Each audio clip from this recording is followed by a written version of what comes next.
Whenever someone within the base becomes infected, everyone grabs their specially designed poles and mercilessly shoves them through the stone door. The infected can only tearfully beg for mercy, as if something more terrifying than death lurks within. Yet for the safety of the majority, the crowd still forces them inside with cold resolve. As the heavy stone door slowly closes, no one survives the night inside, until the next day, when the gates open once more. Then the swiftest runners would enter, while beyond the high walls lay an endless labyrinth. These runners were the camp's sole hope. Only through the maze maps they charted could the others find a way out, but today felt strangely off. Usually, the runners emerged before sunset.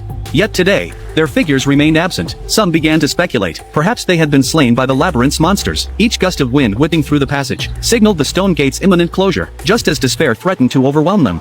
Mike suddenly pointed toward the labyrinth steps. There, runner Minus staggered toward the exit, carrying the wounded captain on his back. Minus was utterly exhausted, and the gate was closing fast. Mike scrambled through the closing gap, though he squeezed in.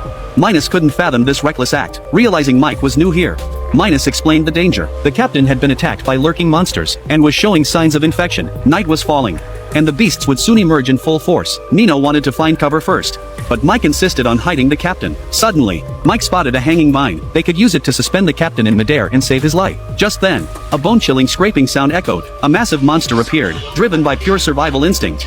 Nino had no choice but to abandon them and flee. This left Mike utterly flustered. He quickly hid behind the vines and held his breath. Once the monster departed, he hurriedly secured the vines, ensuring the captain wouldn't fall. Yet this still drew the monster's attention. Fortunately, the monster didn't spot him. But then, several low growls echoed from the distance, terrifying him into a frantic dash through the maze. He soon lost his bearings. During his flight, he accidentally stepped in some unknown liquid. The substance quickly spread up to his shoulders. Terrified, Mike spun and fled, but the creature wasn't stupid. It took a shortcut to intercept him. Lacking experience, Mike was soon cornered at a cliff's edge. With no escape left, he leaped into the void. The monster plunged after him. Fortunately, the monster's numerous legs became entangled in a dense web of vines. Seeing this, Mike scrambled to escape. Just then, his teammate Minus appeared. He was the one who knew the labyrinth best in the entire base, familiar with every inch of its terrain. Yet Mike suddenly halted in his tracks. He noticed the stone wall slowly closing in. A daring plan formed in his mind.